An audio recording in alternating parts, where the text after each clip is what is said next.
कहानी का शीर्षक संतोष का धन। पंडित श्री रामनाथ शहर के बाहर अपनी पत्नी के साथ रहते थे। एक जब वो अपने विद्यार्थियों को पढ़ाने के लिए जा रहे थे तो उनकी पत्नी ने उनसे सवाल किया कि आज घर में खाना कैसे बनेगा, क्योंकि घर में केवल मात्र एक मुट्ठी चावल भर ही है। पंडित जी ने पत्नी की ओर एक नज़र से देखा, फिर बिना किसी जवाब के वह घर से बाहर चल दिए। शाम को वह जब वापस लौट कर आए तो भोजन के समय थाली में कुछ उबले हुए चावल और पत्तियां दिखी। यह देखकर उन्होंने अपनी पत्नी से कहा, भद्रे, ये स्वादिष्ट शाका जो है वह किस चीज़ से बना है? मैंने जब सुबह आपके जाते समय आपसे भोजन के विषय में पूछा था तो आपकी दृष्टि इमली के पेड़ की तरफ गई थी।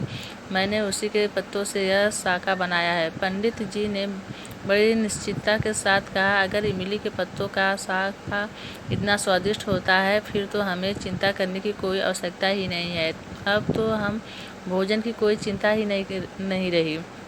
जब नगर के राजा को पंडित जी की गरीबी का पता चला तो राजा ने पंडित को नगर में आकर रहने का प्रस्ताव दिया, किंतु पंडित ने मना कर दिया। तो राजा हैरान हो गया और स्वयं जाकर उनकी कुटिया में उनसे मिलकर इसका कारण जानने की इच्छा हुई। राजा उनकी कुटिया में गया तो राजा ने काफ़ी देर इधर उधर की बातें की, लेकिन वह असमंजस में था कि अपनी बात किस तरह से पूछे। लेकिन फिर उसने हिम्मत कर पंडित जी से पूछ ही लिया कि आपको किसी चीज़ का कोई अभाव तो नहीं है ना?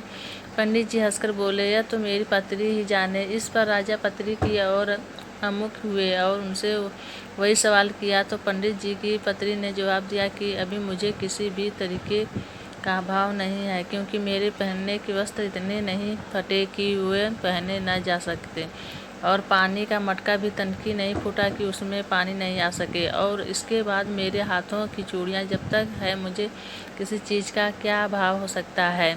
और फिर सीमित साधनों में भी संतोष की अनुभूति हो तो जीवन आनंदमय हो जाता है।